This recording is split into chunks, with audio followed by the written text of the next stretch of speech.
Salve galera, uma excelente quinta-feira para todo mundo, chegando com as primeiras notícias do Fluminense aqui no canal do Lessa, o seu principal jornal digital diário de notícias sobre o Flusão. Aqui você está sempre muito bem informado. E eu já vou começar esse vídeo aqui com notícia boa, porque o meia Paulo Henrique Ganso finalmente voltou de fato a trabalhar normalmente com os companheiros no CT Carlos Sachilli. Ele já tinha voltado ali para fazer alguns trabalhos específicos no clube, mas até então, pelo menos, a gente não tinha visto nenhuma imagem de Paulo Henrique Ganso trabalhando no gramado do CT Carlos Sachilli, treinando ali com os companheiros, retomando aos poucos a rotina diária de treinamentos, como previsto pelo Departamento Médico do Fluminense, como foi informado pelo clube.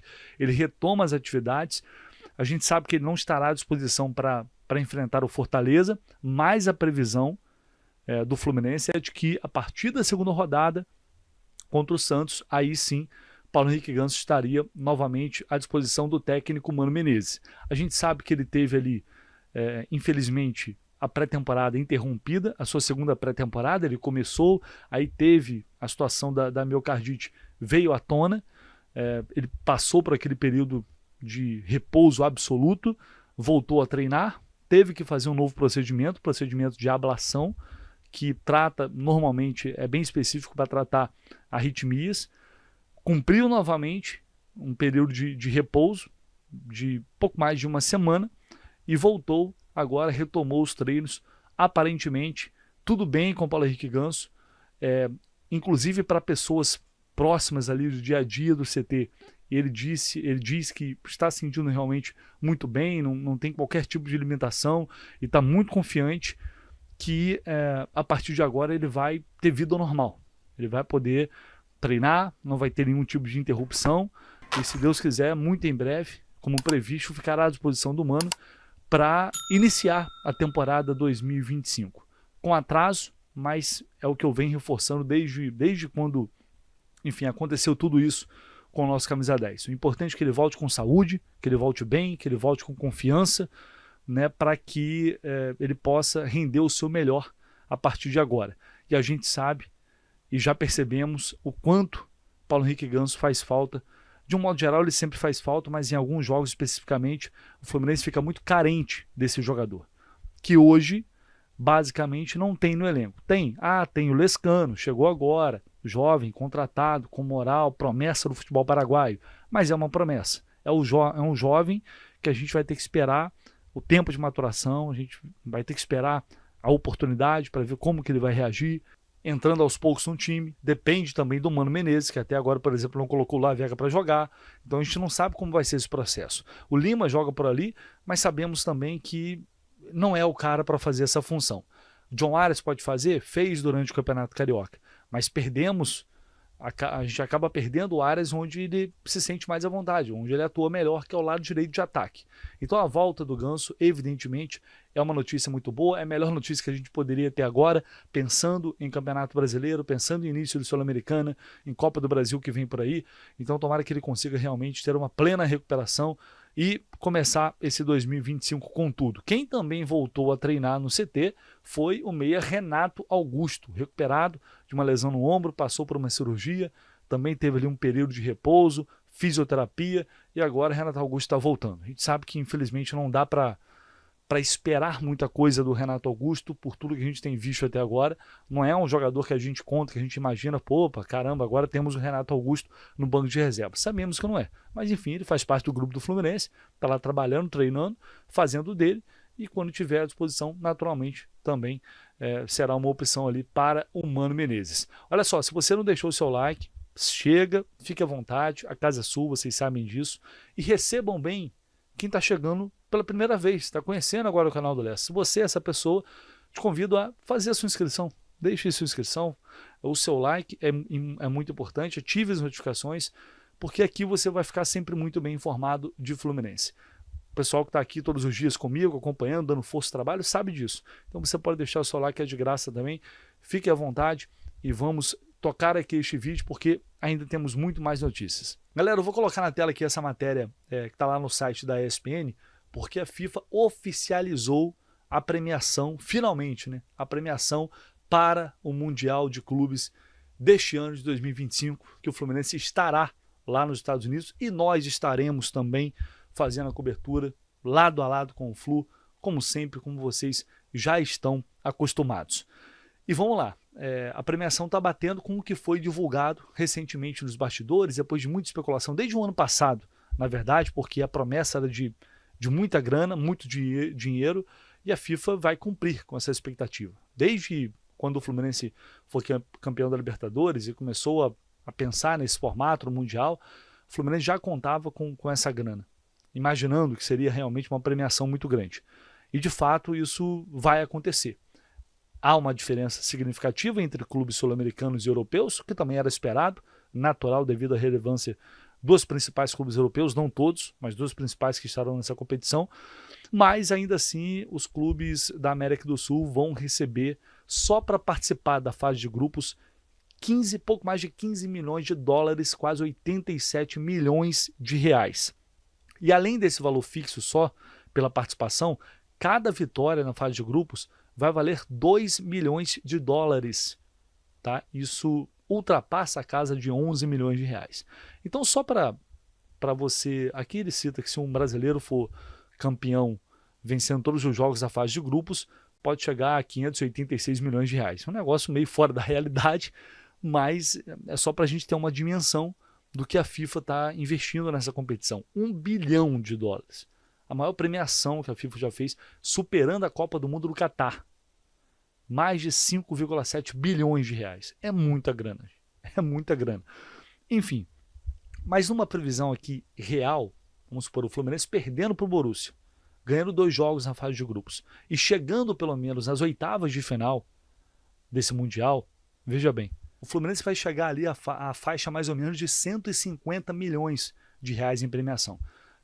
E faltou dizer aqui que um empate também na fase de grupos dá 1 milhão de dólares, na mais de 5 milhões de reais na cotação atual. A gente está falando de um valor superior à venda do André, que era a maior venda da história do Fluminense. Só para vocês terem uma noção. Chegando às oitavas de final, que é o que a gente espera diante do grupo que o Fluminense tem pela frente. Né? Com o Borussia, o clube europeu, um time que acaba sendo o favorito da chave, mas contra o Ulsan e o Mamelodi, o Fluminense evidentemente tem que se impor. É o que a gente espera. Chegar às oitavas de final não é nenhum absurdo, pelo contrário. Então a gente vai estar falando aí provavelmente de uma premiação, isso é o que a gente imagina, que a gente deseja, né, galera? Mas pô, Lessa, com esse time, com esse treinador, vamos com calma, gente, tem muita coisa para acontecer até lá.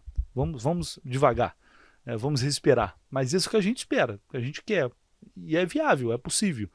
Nesse cenário, a gente está falando de mais de 150 milhões de reais. É realmente uma premiação histórica.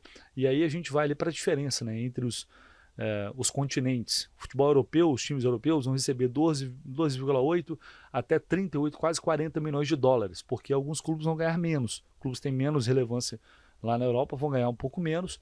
Os principais vão ganhar aí quase 40 milhões de reais. Os caras tentaram sabotar de todos os jeitos, todas as maneiras possíveis essa competição. A FIFA entubou, claro, prometendo muito dinheiro. E vai cumprir. Os clubes da América do Sul, 15 milhões de dólares, pouco mais de 15 milhões. Os da América do Norte e Central, quase 10 milhões de dólares. A Ásia também a mesma premiação. A África do Sul também a mesma premiação. E a Oceania, aí já bem mais abaixo, pouco mais de 3 milhões e meio de dólares. É isso que a FIFA vai pagar para os clubes participantes do Campeonato Mundial de Clubes. Alessa, mas a gente não pode sonhar mais alto com uma quarta de final? Ué, sonhar tá liberado, gente. Não custa nada. Chegando numa quarta de final, 74,7 milhões de reais. Que venha esse Super Mundial, mas que acima de tudo que o Fluminense possa fazer bons jogos até lá. Né? Ter bons resultados para que a gente possa realmente ir tranquilo e em paz disputar essa competição que, sem dúvida alguma, vai ser histórica. Pessoal, aqui no comentário fixado, o link para a Mais Ágil. Se você está precisando de antecipar o seu FGTS, o seu fundo de garantia, a Mais Ágil faz isso para você. Com muita competência, rapidez, você recebe esse dinheiro na sua conta. Mas o que eu tenho que fazer, Lessa? Você tem que entrar em contato e se informar, porque há taxas, há toda uma operação, um procedimento ali que você tem que estar a par para saber exatamente o que você quer, se é isso que você deseja. Que às vezes você está precisando de uma grana na mão para resolver alguma coisa, tem que ter o dinheiro. Então você pode antecipar. mas sabendo que tem as taxas ali, juros, enfim, você tem que se informar exatamente para saber como funciona e se você realmente quer ir por esse caminho. Se é essa a sua necessidade, entre em contato com a Mais Ágil, porque eles têm muita competência, os caras estão no mercado já há muito tempo, sabem como fazer e vão te orientar ali no passo a passo, fechou? Só clicar no link que está aqui no comentário fixado. Bom, gente, ontem vazou um áudio do vice-presidente Matheus Montenegro, um áudio que circulou amplamente aí nos grupos de WhatsApp, você com certeza deve ter recebido. Se não recebeu, e é o que eu sempre faço aqui, Alessa, mas eu já ouvi, eu já sei, mas tem muita gente que pode não ter ouvido, gente. Tem muita gente que gostaria de escutar de novo, porque ele fala muito sobre, basicamente, em cima da nota oficial que o Fluminense divulgou, e faz uma defesa ali do Mário Bittencourt, e diz que se depender dele, ele colocaria o Mário como CEO durante muitos anos. É importante a gente destacar, galera, que antes de comentar, vou colocar aqui, esses áudios foram enviados pelo Matheus Montenegro para alguém, e aí depois eu complemento com um breve comentário em cima disso.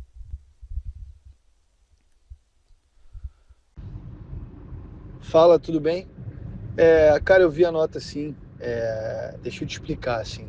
O que está acontecendo? O banco, como a gente já falou algumas vezes, está no mercado buscando propostas de investidores. Teve uma indicação de que tem um interesse e de que nos indicou que vai ser apresentada uma proposta em breve.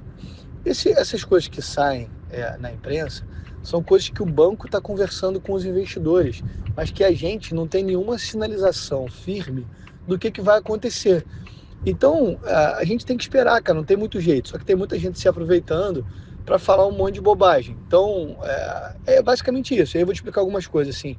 A nota diz ali, o valor, como teria um aporte de 500 milhões, o valuation do clube é 850. Só que essa operação não faz sentido. O que ele fez basicamente é uma regra de 3. Ou seja, se é 500 milhões, 60%, todo daria 800 e pouco. Só que a verdade é que assim, faz toda a diferença na operação, 100%, a assunção da dívida. Quem assume a dívida? O investidor assume a dívida ou não? Isso fica na associação. Qual é o investimento mínimo obrigatório no futebol em folha e aquisição de atleta? Qual é o repasse de valor obrigatório ao clube social, né? Social / esporte olímpico? Qual é o investimento mínimo na base? Tudo isso faz total diferença para você analisar a operação, até para fazer o valuation. Então, assim, a informação do Lauro, ainda que tudo que esteja ali seja verdade, tem uma precipitação no conceito da avaliação. Em relação à parte do Mário, cara, isso aí não foi sequer discutido, assim. Eu acho que é normal que se tenha essa pergunta, se a administração fica ou sai, porque basicamente em toda aquisição de empresa isso é debatido. Agora, diz proposta para o Mário, valor, isso não existe, cara. Assim, nunca foi dito para nós em lugar nenhum. Então, acho que, enfim, como é um tema muito relevante, como esse ano é ano eleitoral, as pessoas estão alguns assim mal com interesses pessoais aqui, políticos, tentando criar um caos, mas não tem caos nenhum. Eu tenho certeza que quando a gente puder, quando a gente tiver as informações e puder explicar, cara, vamos fazer amplo debate, explicar tudo, não vai ter correria. Ninguém imagina que assim, que a gente ache que numa operação desse tamanho a gente vai fazer a toque de caixa, que não vai mostrar tudo para todo mundo. É óbvio que vai passar por toda a governança do clube, vai passar por uma explicação, diversas explicações para fora. Então, cara, pode ficar tranquilo que no momento certo tudo vai esclarecer. A gente fechou esse mandato com o BTG em julho de 2022. Então, porra, tem muita coisa que a gente já viu com muito cuidado, muito detalhe. E quem vai decidir são os sócios, cara. É isso que a gente espera ao final, mas com certeza num ambiente em que todo mundo vai ter conhecimento de absolutamente tudo, tá bom? Um abraço. Em complemento, 3 coisas. Primeira, se a gente quisesse fazer toque de caixa, correndo e tal, fazia depois da Libertadores, né? Ganhamos a Libertadores, a Recopa, a gente ia fazer agora por quê? Porque, obviamente, é um processo cauteloso, que, enfim, tem que analisar com muita calma discutir muito e é isso que a gente espera. Então, estamos fazendo internamente, vamos fazer depois que efetivamente tiver alguma proposta. Segunda coisa, qualquer pessoa que fizer a aquisição vai cogitar a manutenção do Mário. E se fosse eu, dependesse de mim, seria ele. Pô, olha o que o clube era em 2019, que o clube é hoje, cara. Eu não preciso falar assim muito. É só você olhar tudo.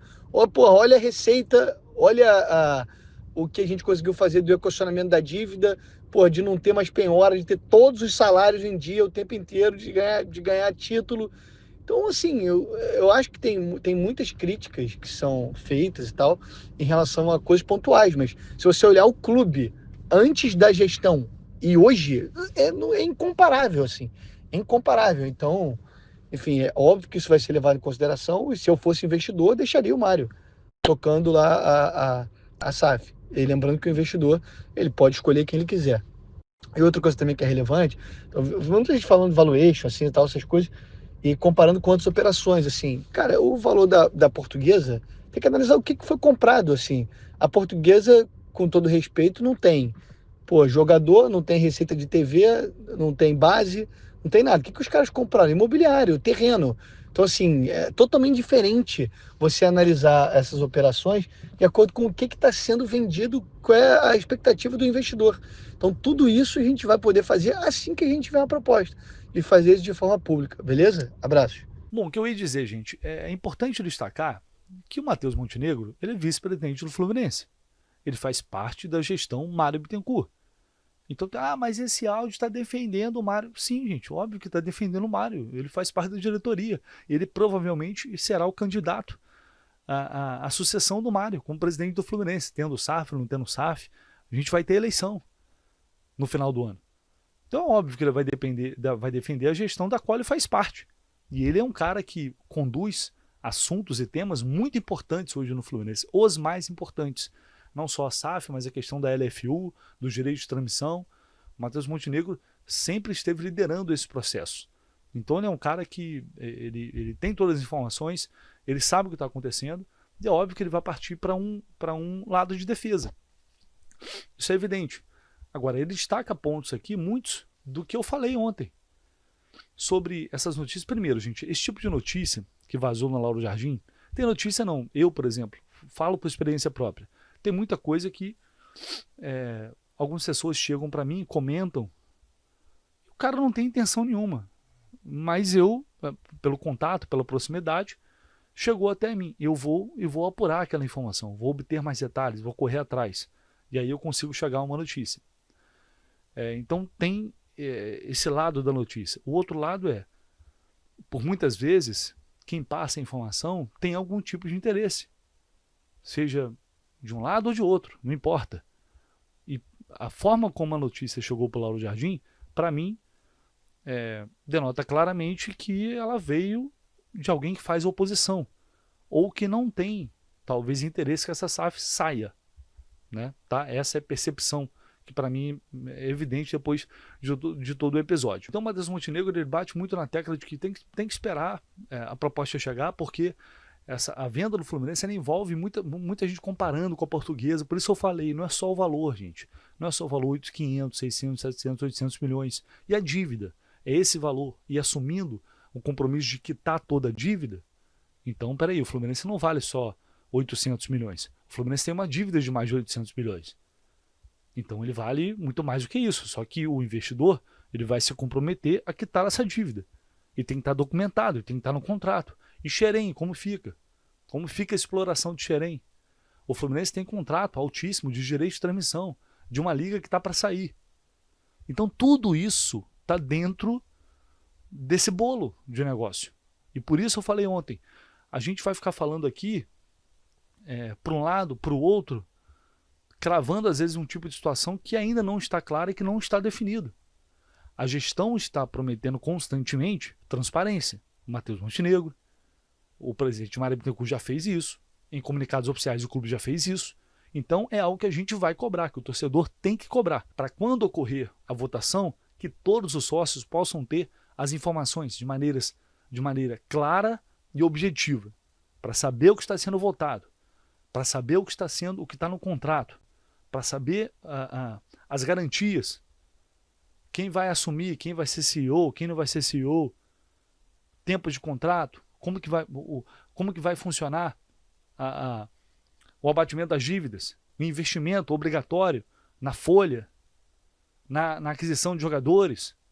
Tudo isso, todo mundo vai ter esse papel, essa responsabilidade, e a gente aqui ainda mais de cobrar. Muitas notícias e especulações estão vazando, como o próprio clube diz em nota oficial, que é normal, porque é um tema muito importante. Mas estão vazando por quê? Porque não há informações oficiais do clube, não há ainda algo concreto para que o torcedor possa ter uma ideia do que está acontecendo. E aí, é claro, alguma coisa vai vazar, alguma coisa vai acabar sendo publicado. Então, o que o Fluminense, imagino eu, vai fazer agora? Inclusive nessa reunião do dia 14, agora de abril, com o Conselho Deliberativo, vai tentar abafar, colocar panos quentes, tranquilizar, mostrar o que está acontecendo, o que está sendo discutido, o que está sendo falado. Se isso vai ser suficiente ou não, a gente não sabe. Mas a discussão precisa ser muito mais profunda do que só ficar falando em valor, e CEO. A venda do Fluminense é algo muito maior que isso. É algo muito mais impactante que isso. Então esse debate tem que ser conduzido de maneira responsável, e quando a proposta chegar, se chegar, é necessário ter honestidade, transparência e objetividade para informar o torcedor. É isso que a gente espera desse processo. Se vai acontecer ou como vai acontecer, a gente não sabe ainda. Mas é o que está sendo prometido, e lá na frente a gente vai cobrar para que aconteça desta forma. Fechou, pessoal? Deixa aí seu like, se inscreva no canal, por favor, esquece não do seu comentário, e ao longo do dia a gente volta com mais informações por aqui. Tamo junto, valeu!